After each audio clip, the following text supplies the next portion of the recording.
Dear friends, good evening and welcome. On behalf of the Vivekananda Vedanta Society of Chicago, we are so delighted today to welcome Shayda Safapour and her brother, John Safapour, as our guest speakers. Both Shayda and John are members of the Baha'i faith. Shayda is the Baha'i representative on the Council of Religious Leaders of Metropolitan Chicago, and she regularly speaks at various interfaith events, including the 2023 Parliament of World Religions, which convened in Chicago. John Safapour joins us from Kalamazoo, Michigan, where he serves on the local administrative body. He has facilitated many intercultural and interfaith gatherings on social justice and social development, equality, religious freedom, and race unity. Both Shayda and John have illustrious academic and professional backgrounds. Shayda specializes as an immigration attorney, and John is a healthcare professional with leadership experience in business innovation. We are so deeply grateful to both of them for their willingness to share their expertise with us today. Shayda is familiar to us. She has spoken here before at the Home of Harmony, and today we are so pleased that John is joining her in this joint presentation on a very captivating topic: Baha'i temples, history, architecture, and spiritual significance. So there will be time for question and answer after the talk, so have your questions ready. And on that note, on behalf of all of you, let's welcome Shayda and John to begin their talk.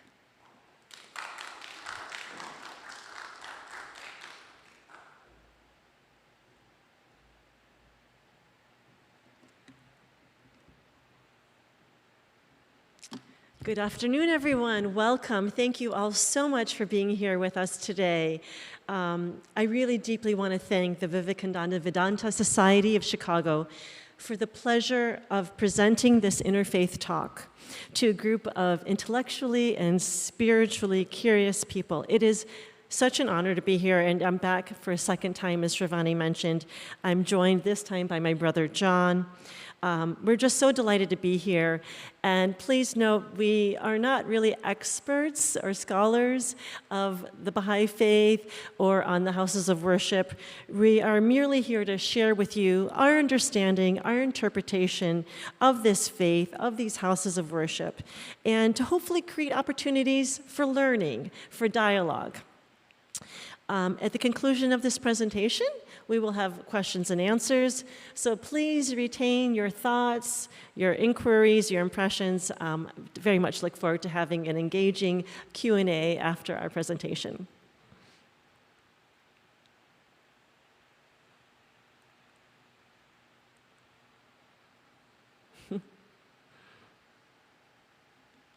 Okay.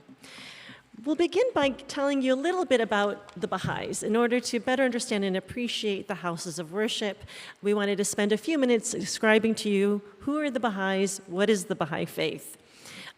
Essentially, the Baha'i faith is a world religion. It was founded in the mid-19th century, so it's a fairly young religion. It's only 180 years old. And it was founded by Baha'u'llah, who Baha'is believe was a manifestation of God, a divine messenger, and it came out of Iran, which was then called Persia. We believe that Baha'u'llah brought teachings for this modern era. And the Baha'is are involved in all kinds of social economic development projects, promoting education and gender equality, environmental sustainability.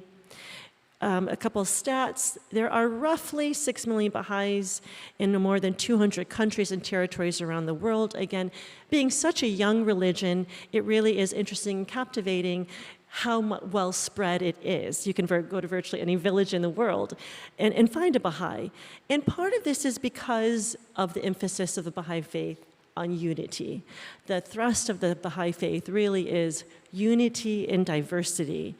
And this concept of unity and diversity plays into the design of the houses of worship that we're going to be sharing with you today. A couple of key concepts that also might be helpful is unity of humanity, which we just talked about, unity and diversity, equality, I touched on that, and progressive revelation.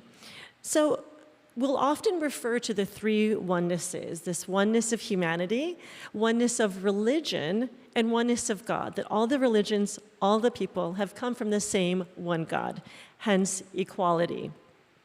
So the Baha'i faith really emphasizes the equality of men and women, the equality of all the races. And one other unique aspect is this idea of unity and harmony in science and religion. And this also kind of comes into play with the houses of worship. We believe that just like how science has evolved over time, religion has evolved over time. And we need those teachings that are relevant and helpful for the time in which we live. And so we really do believe that there is a harmony of science and religion. We say often that science by itself can result in materialism and be devoid of ethical consideration.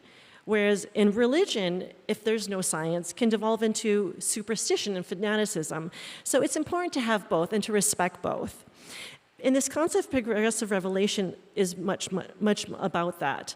How all these various teachers and prophets have come at times and places in history when we needed those teachings.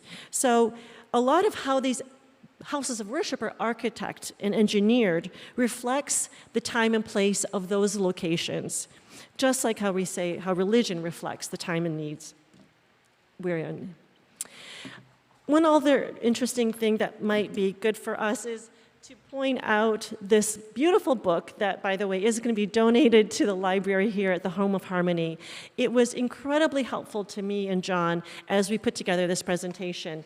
The Baha'i houses of worship are one aspect, an area of the Baha'i faith. If you want to learn more, there's other books. But there are just so many resources in the Baha'i faith. And this is one that we found very, very helpful that you might also have fun looking at later. So with that, I am going to pass it over now to John to tell you a little bit about the history of the Baha'i houses of worship.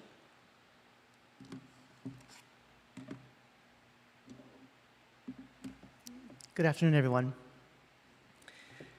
So what's interesting, actually, is that the institution of the house of worship, which is also termed Mashbaskar, which is an Arabic term meaning the dawning place of the mention of God, or the Baha'i temple, all terms that are interchangeable, was actually established, the institution of the house of worship was established by Baha'u'llah, the prophet founder of the Baha'i faith, and actually mentioned in his most holy book. The first house of worship were built in the early 1900s in the area of Turkmenistan, current Turkmenistan, back then Russia, and since then they've been built across the continent, on a continental level, on a national level, and beginning recently even on regional levels.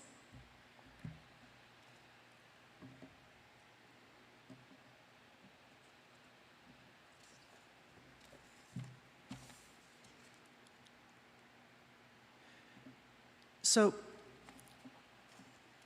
before we go to the design of the house of worship, I guess design is meant to serve a purpose.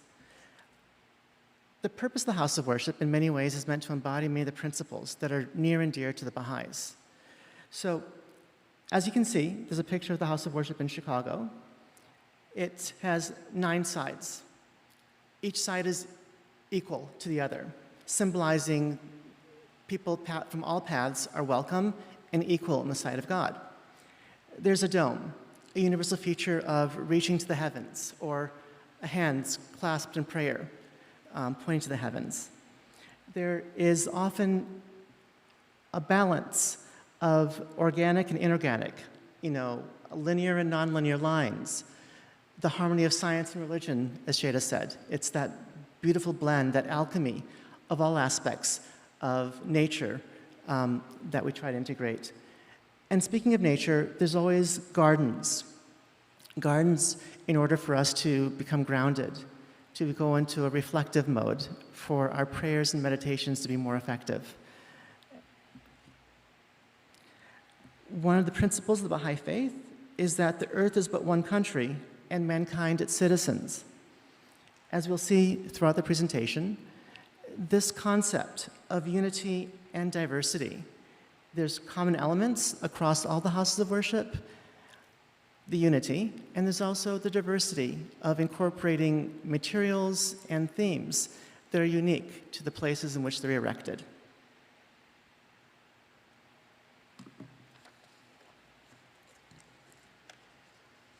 In the book that Shayda mentioned, The Baha'i Houses of Worship, Design, Construction, and Community, they broke down the stages, if you will, the 3 stages of the development of the houses of worship globally into 3. The first stage, the early growth, began in the early 1900s. The first house of worship, that was the groundbreaking, was in Ashgabat, began in 1908. That was the first house of worship in the East. The first house of worship in the West, they had the groundbreaking in early 1900s as well, in 1912, here in the North Shore of Chicago.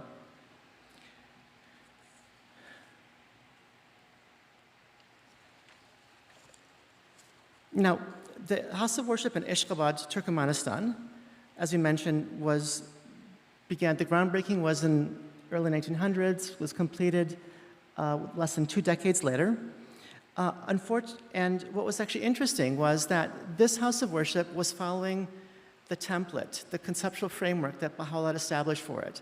That places of worship are meant to inspire us to take action.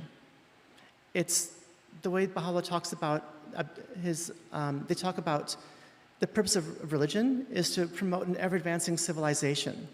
And so basically, it is through inward reflection, connecting to the divine, that we become inspired to then reach out into the world and better the lot of the lives of those around us. That being the purpose of religion, and that being the dual moral purpose of us as individuals. Now, what's interesting is that with Turkmenistan Ashgabat House of Worship, it was the first one, and they opted for 9-pointed stars, for nine points, a 9-pointed star as a motif that you see throughout it. The significance of 9 is simply as a metaphor, as the highest integer, and the notion of completion, of aspiration before the next stage, and the development of humanity, of our consciousness. And also they incorporated a central dome, which we'll see in future houses of worship as well.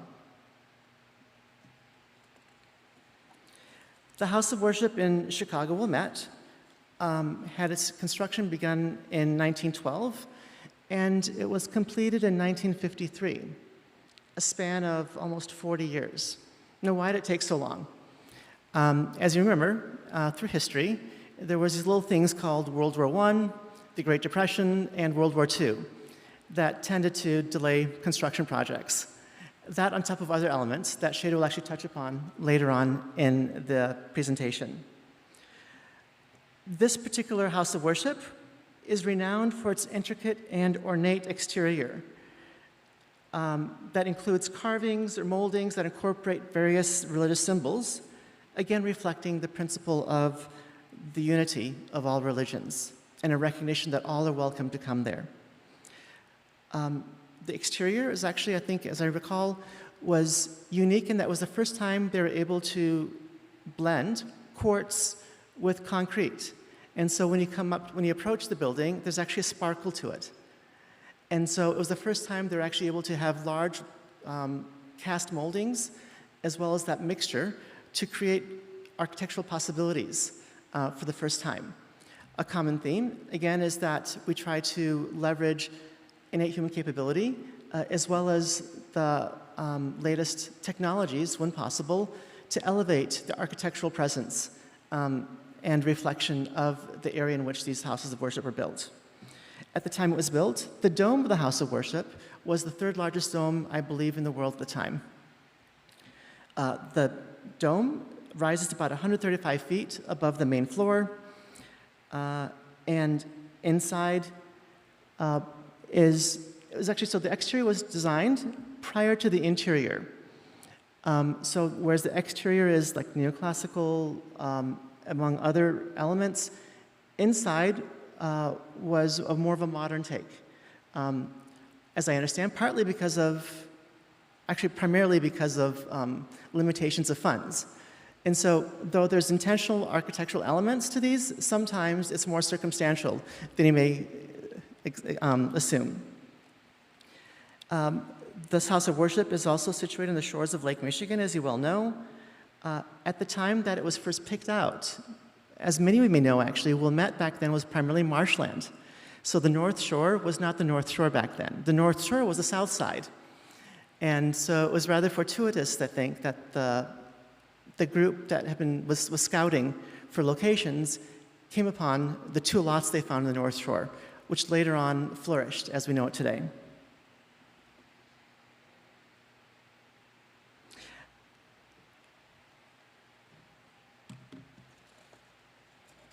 Pass the deck to Shayda. Thank you, John. So John described for you that the first of the three stages in terms of the growth and architectural expression of these houses of worship. And now I'm going to tell you about the second stage and briefly the third stage. So the first was built in Turkmenistan, as we mentioned, in the east. The first that was built in the west is the house of worship in Chicago. Then, as the faith started growing, they started building more continental houses of worship. There are a total of 8, and I'll go through all of those with you. You just saw one of those 8, which is the one we're lucky to be close to in Wilmette. And then, again, as the faith grew and there was more emphasis on community, houses of worship were being built starting in the early 2000s on a local or regional level as well as national level. And again, this had a lot to do with the size and vitality of the community and the readiness of that community. So a few stats for you. Again, a total at the moment of 14 houses of worship. Again, keeping in mind, we have a new religion still growing, and these houses of worship, which we'll tell you later, the purpose is not like the churches of Christianity or the synagogues of Judaism. These buildings were always built with the purpose, intention of having a place for people of all walks of life to come together, meditate, reflect, and commune with God. So I'll go through each of the continental with you, but to point out, again, we now have on a smaller scale national temples and 4 regional ones. All right. So John told you about the Wilmette Temple built in 1953. We're going to be talking and showing with you the Uganda House of Worship and the Australian House of Worship, which were completed in 1961. The first temple in Europe, which was in Germany, was completed in 1964. And then we went to the Americas, Panama, 1972, Samoa, an island near Hawaii, in 84, India, which we're excited to share with you also, and I'm sure many have seen photos of, in 86. And the very most recent continental house of worship in Chile, which is a quite modern, unique structure we'll be sharing with you. But a few of the concepts, because these are still, many of are under construction still. The national houses of worship, one in Congo, one in Papua New Guinea. You can see photos there. In terms of the regional ones, Cambodia, Colombia, Kenya, Botswana. Again, emphasizing the globalness and the readiness, I think, is a really exciting point to these temples. They wouldn't be built unless the community was truly yearning for a place of worship. And this one in India is very exciting. That ground was just broken in February 2021. And in terms of the one in Papua New Guinea, that one was just inaugurated in May 2024. So these are fairly recent. Okay, so I'll send it back to John to tell you about some of these continental houses of worship, and then I'll come back again. So the next continent in which the Baha'is built their house of worship was in Africa. This one was in Kampala, Uganda. It was completed in 1961. As you'll see, there is, again, the familiar theme of 9 sides doors, there's a theme of light, and there's the theme of gardens surrounding it, a dome. And another common theme actually is that these are global efforts as well. In terms of the mosaic style tiles, and the green dome came from Italy, and the tiles for the lower lantern roof tiles are from Belgium. And of course, whenever possible, they would source local materials for the construction. The design is meant to harmonize closely with the landscape, resembling the shape of a traditional hut in many ways. The flaring eaves create a circular porch on the lowest exterior level, providing protection from the seasonal extremes of weather. The exterior walls on the ground floor, when looking out, are pierced by doors and windows, patterned with hexagonal units of glass. And this particular temple is actually placed on the outskirts of Kampala, as mentioned, perched on a hill, offering scenic views and a serene environment.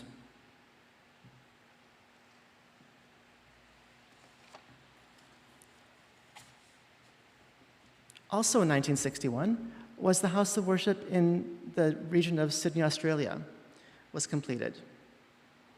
It is known to be one of the 4 major religious edifices constructed in Sydney during the 20th century and serves as the mother temple of the antipodes, as they say.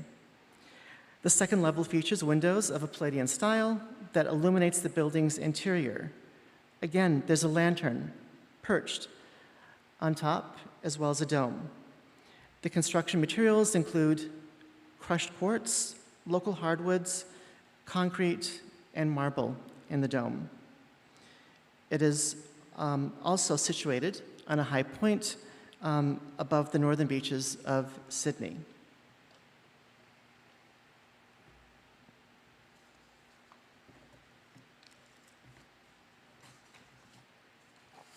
From a design standpoint, the House of Worship in Frankfurt, Germany goes a much more modernistic approach of metal and glass.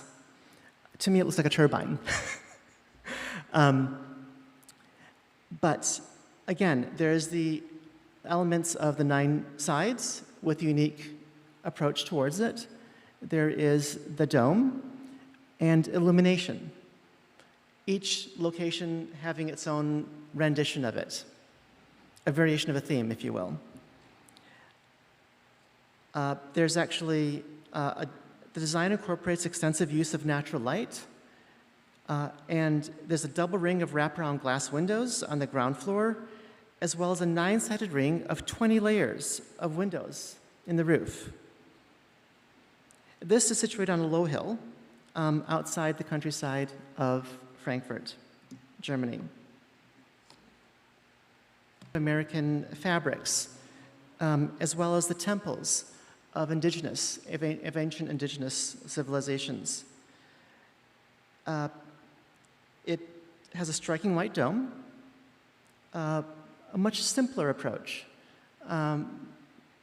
in architecture that stands out beautifully against a lush green surrounding.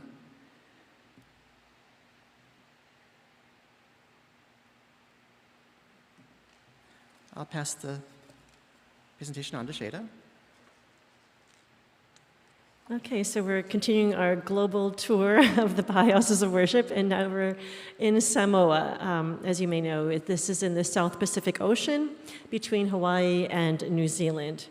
And what was interesting about this Samoan Baha'i House of Worship was that they wanted to make sure it reflected the traditional Samoan architecture.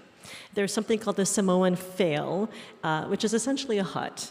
And it's oval and circular, just like the Baha'i temple.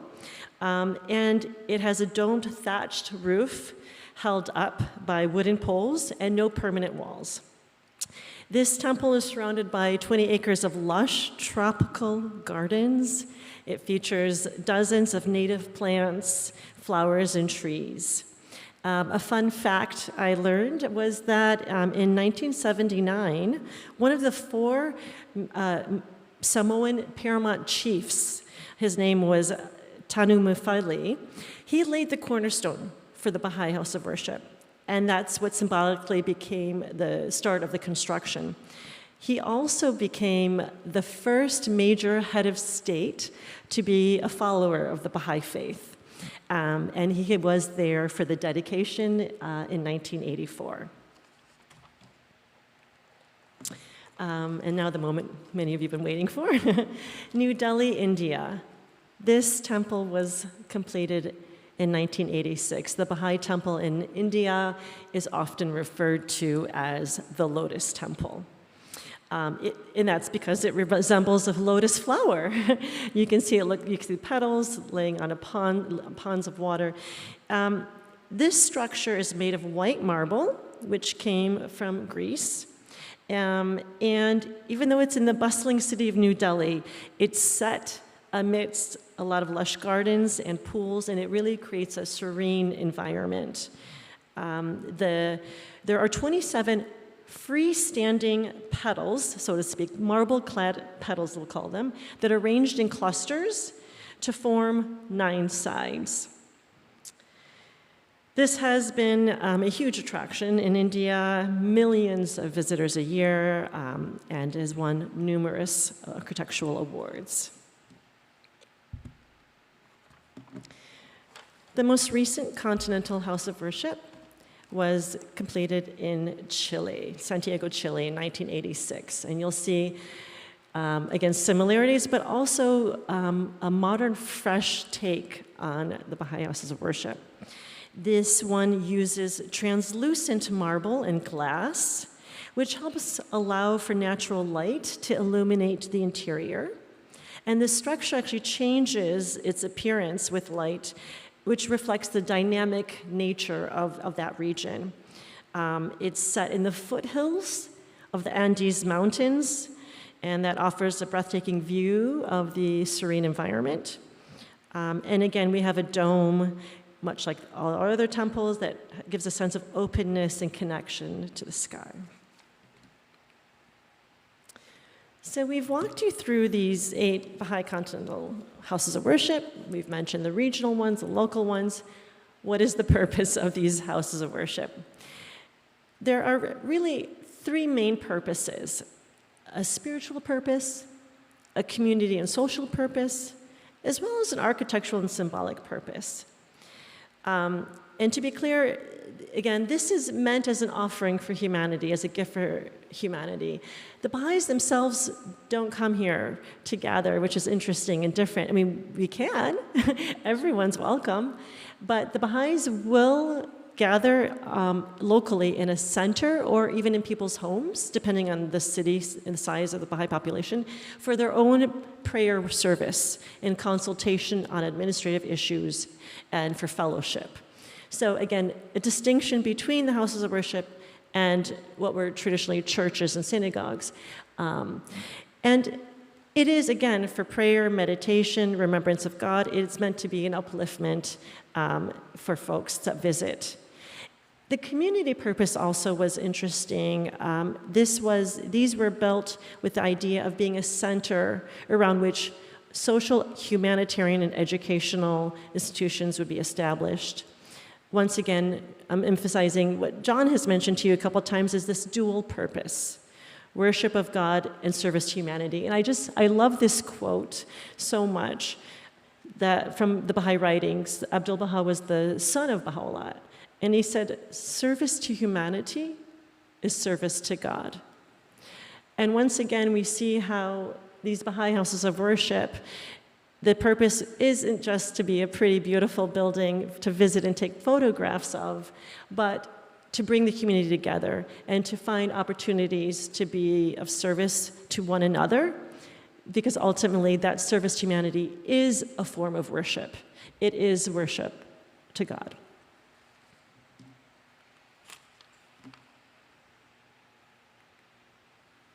I'm going to pass it back to John to elaborate a little bit more on this idea of a collective center for worship and service.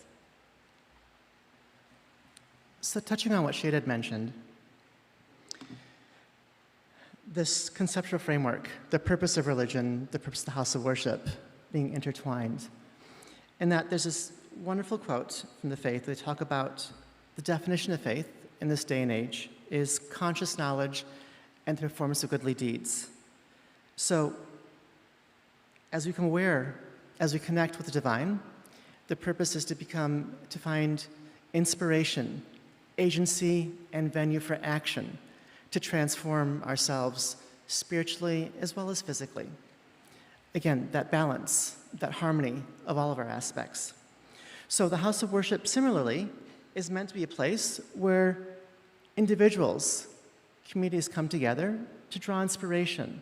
And at some point, it's designed, meant to be a hub, whereby basically there will be a number of services that will be offered in the area. So in the future, the house of worship as an institution is not just the building, but it's also the correlated activities and services that will offer with society, including health centers, schools, cultural institutions, science centers, educational institutions, etc. But seeing it as a hub, as a location that people come together, come for inspiration individually, and then find collective outlets for service and advance, I find fascinating.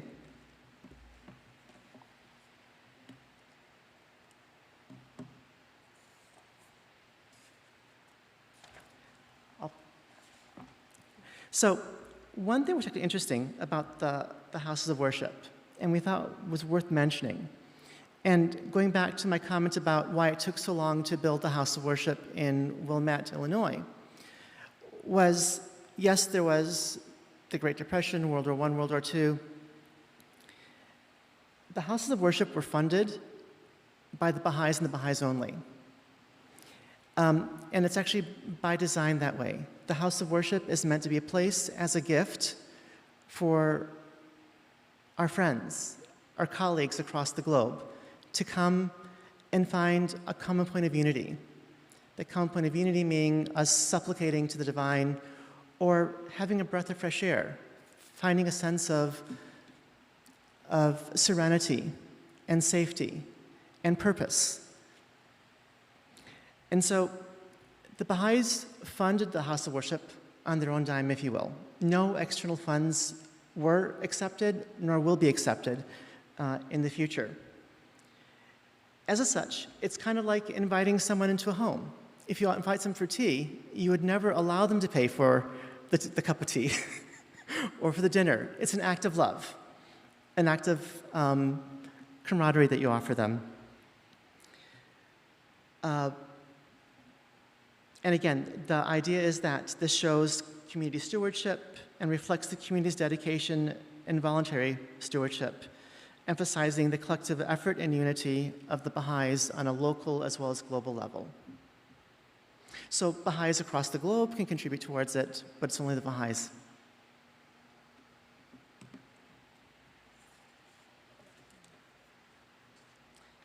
Thank you, John. A couple other features that might be worth mentioning and that are unique about the houses of worship as opposed to other houses of worship is that texts are read from all holy scriptures. If you go to a Baha'i temple, you're not only going to hear Baha'i prayers. You will hear prayers from the Torah, from the Quran. And that, again, is intentional to create this sense of welcoming and inclusivity. There are no sermons or rituals. Not only are they not allowed, they're not. You'll never see them in the Baha'i faith. The idea is to read the Word of God, and there is also no lecturing. There is a podium in the top stairs of the auditoriums, but no one will be lecturing. The only spoken word is the Word of God. Musical instruments. We love music. In the houses of worship, there will be one musical instrument, and that's the human voice. You will sometimes hear a cappella choirs on Sundays, even in Wilmette. And that's the beautiful, sort of, again, unique feature in the houses of worship in distinction with other places. And I want to conclude with John reading to you a special prayer.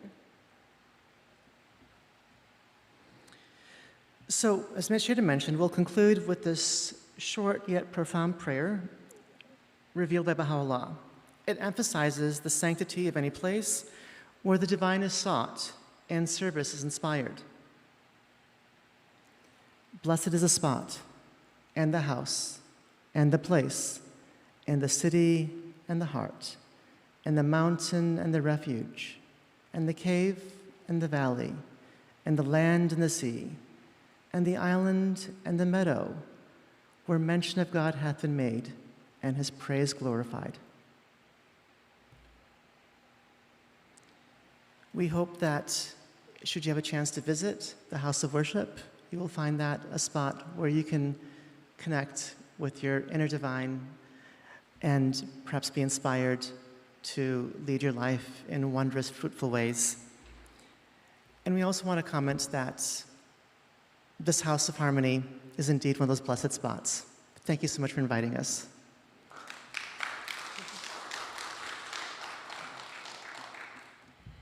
We would be most happy to hear your impressions, your questions.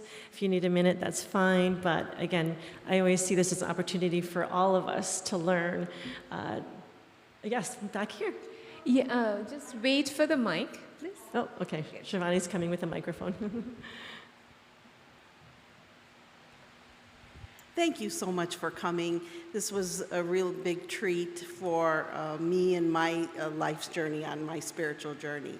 So thank you so much. You're welcome. I came a few minutes late, so maybe you might have already explained the 9 points. What do the 9 points mean or stand for? Great question. So the 9 points was something that we also were intrigued by as we were researching this, this project. And the original inspiration did come from Baha'u'llah, the prophet founder of the Baha'i faith. And the idea was, well, the architects then took this idea of 9 and implemented it into the design of the houses of worship. But Baha'u'llah references 9 often in his own writings. 9 is the symbol of completeness, of perfection. It's the highest number, single-digit number. And so this idea of completeness and perfection is what helped the architects then decide on how to make these houses of worship look complete, look perfect, look unified.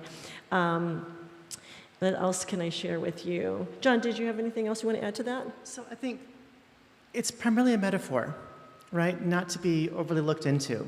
There is no numerology involved in this. But again, I think it reflects part of the Baha'i conceptual framework, that basically 9 being the highest single digit, the next level is unimagined, a whole new dimension. And we see humanity at that precipice in many ways, where we can perhaps bend the swords and the plowshares, where we can create a society, a global society, that functions on a much different level than has historically taken place, been possible. And so again, it's that kind of concept that it's used for, nothing more.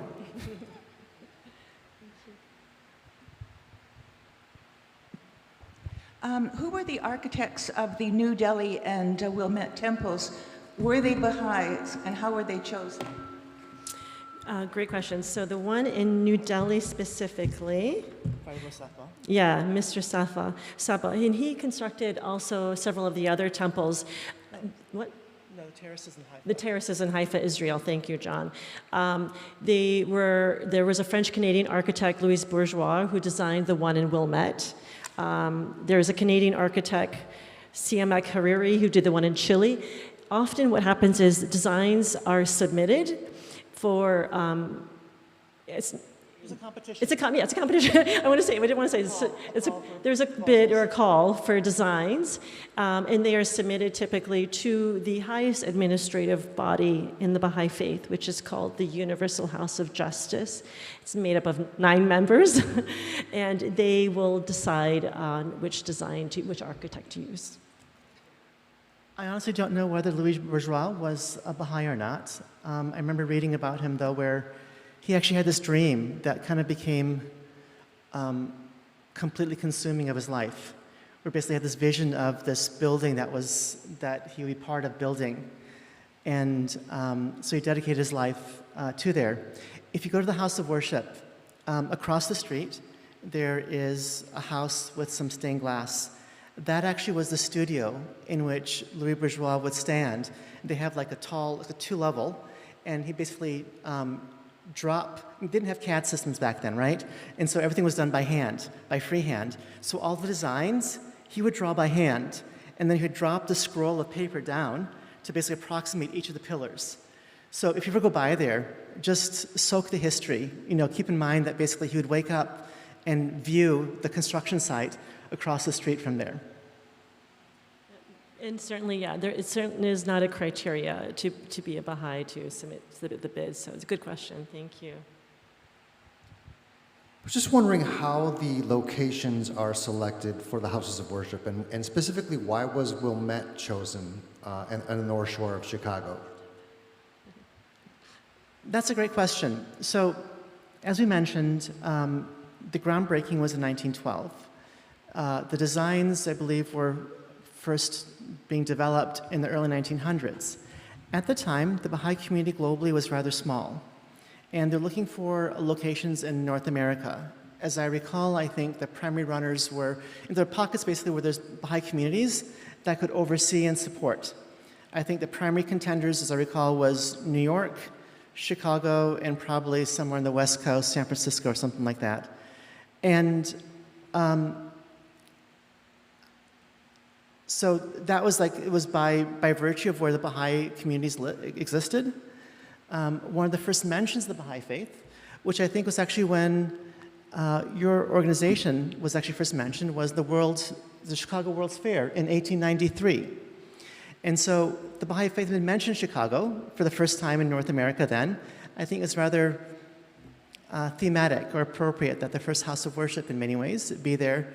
There's also the notion of this being the heartland, in that basically New York so it's just like the center of the country. It's kind of the all-American, if you will, location, the heartland. We'd like to think of ourselves as, at least, of the U.S.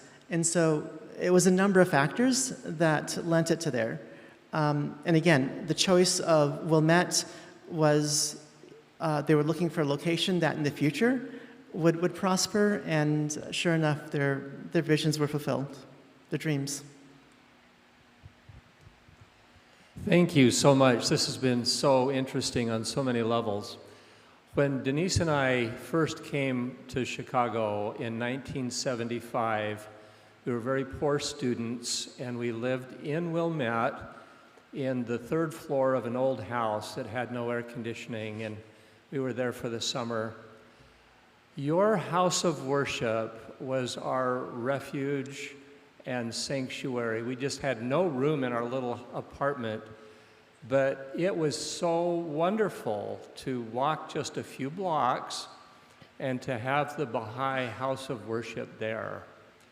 And for us, it surely fulfilled your aspirations, that it be a place of welcoming and serenity for people of all faiths. We had no idea at that time it was such a rare treasure. And I just look back and we're so thankful that that was a part of our lives early on there, and we just will love it forever. But my question relates to one of Shayda's mentioning of the background, the 3 points: unity of humanity, equality, and progressive revelation. And we're really interested in that idea of progressive revelation.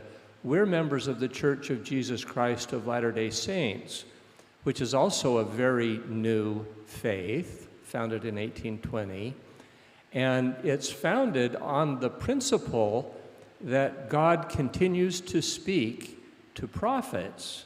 And we sustain Joseph Smith as our founding prophet and continue to sustain what we consider to be living prophets today. So my question is, how would that concept of continuing revelation and continuing prophecy in our faith, how would that fit in to the Baha'i concept of progressive revelation? It's a great question. I'm reflecting as you speak. Bruce, first of all, I was so moved and touched by the story you just shared of it being a refuge for you and your precious wife. So the Baha'i faith has always felt that it's one of many faiths that will help us in our evolution. And that there will be a time when another prophet, another manifestation of God will come to give us teachings to help us continue with our evolution. And obviously you'll be able to speak better to the Church of Jesus Christ of Latter-day Saints, but our feeling has always been that these are stages of education, much like going to school, and that whether it's with Joseph Smith or with Baha'u'llah, that we are adding layers of learning, layers of enlightenment, in order to better understand ourselves, in order to better understand and serve our community, and that we hope and pray that the teachings of Baha'u'llah will be relevant and useful for all of us as we evolve. And again, by no means discounts, eliminates, or ignores the teachings of previous founders and prophets, but that again, we are all on this journey of learning. I hope that answers your question. Okay. I think one way which has been explained to me is think of it as a divine curriculum, and that as we grow, as we evolve, new teachers are given to us in order for us to build upon the previous lessons, the previous teachers. And actually, it's a powerful metaphor in some ways because a child may have, so for example, our kindergarten teacher was not limited by the lessons they provided to us, but that was timely and appropriate for us in that circumstance. I think as humanity evolves, God, the divine, in its graciousness, its mercy, and kindness, provides us with guidance. And so this dynamic relationship between humanity and the divine, I think, is very similar in our beliefs. Indeed, as I recall, by history, it was 1844 was an important date, that time period. It was very similar to the Baha'i faith as well.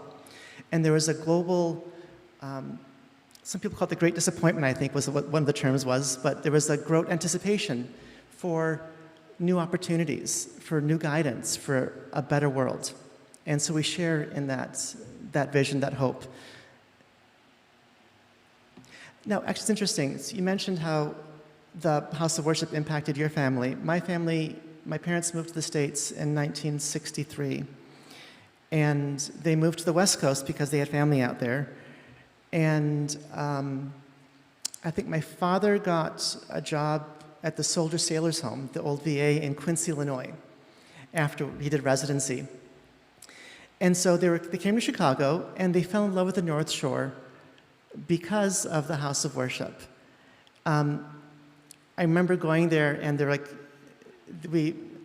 as a child, I was fascinated that it was one of the few places you could go that was relatively integrated, actually, in Chicago. You'd see people of all colors, of all strata of society, from all walks of life, of all faiths and no faith, who would somehow find a solace, an inspiration, a draw to be there. And I think it's because of the house of worship, they had a certain love for this area. And because of our parents' love, I think both Shayda and I moved to Chicago, and my parents moved to the area as well. So it's kind of always been it's played a special life in our lives as well. One story I want to offer, which is somewhat tangential, but I think is actually interesting, about the spirit of the house of worship, maybe why it's so impactful on me and people like you as well. There's a story of this lady by the name of Nettie Tobin, who was a lady of meager means back when the house of worship was first being conceived. And she wanted to contribute to the building of this. And she had no funds by which to do so. So the story goes that basically en route to the groundbreaking, she went by a construction site. And she asked for a piece of stone, just anything, something to contribute to a momentous occasion. That's all she had. And so they gave her the stone, rather large. It's like big as this big. And she somehow, through difficulty, brought it to the site for the groundbreaking. Now, the son of Baha'u'llah, Abdul Baha, was actually at this groundbreaking. And as you can imagine, quite often at these groundbreakings, you have the bigwigs, right? The people who are of higher position in society. And as I understand, they were kind of wondering, what is this? Is this not an insult to bring a refuse, a reject from another construction site, to what is supposed to be the mother temple of the West for the Baha'is? What Abdu'l-Baha did, though, which is fascinating to me, was he actually recognized this sincerity of offering, and that she gave all that she could. It didn't matter what you give, but rather the fact that you have the spirit of giving, of service.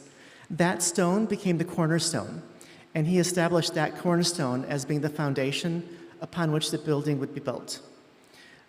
The metaphors are powerful for that, in that basically great edifices, great institutions are built by regular people, all of us, the meek as well as the powerful, coming together and creating something more powerful than they are individually in terms of concept. So if you ever go to the house of worship next time, in the basement area, there actually has the stone that's irregular, and as a child was a place of fascination. My parents would go outside. I just sit basically by the stone and play with my Matchbox cars. That's my fond memory of it. But do visit the stone. I think it's a powerful reminder of how simple things are often can reflect the highest spiritual principles and have the most powerful effect in the world around them. Any other questions?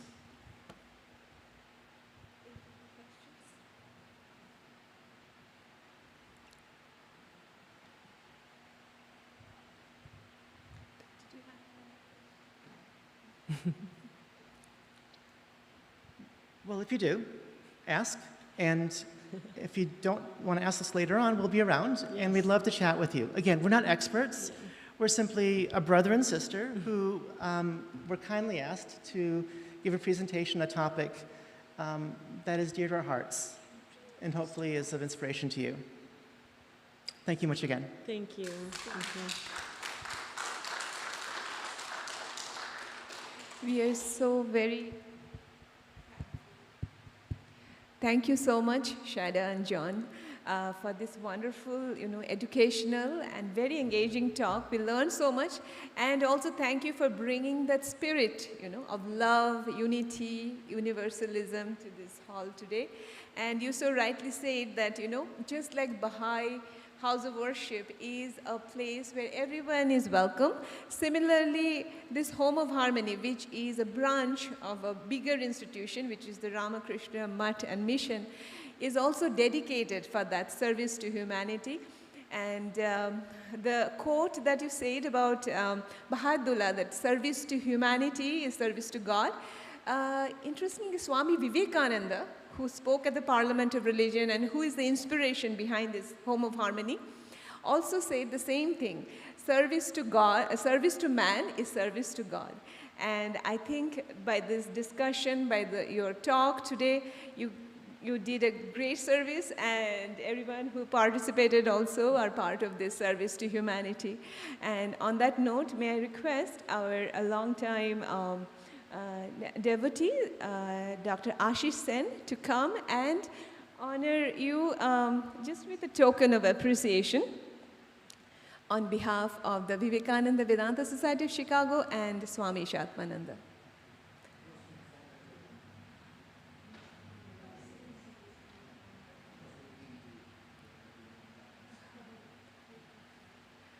So we conclude this meeting with the prayer of peace for everyone, for the whole world.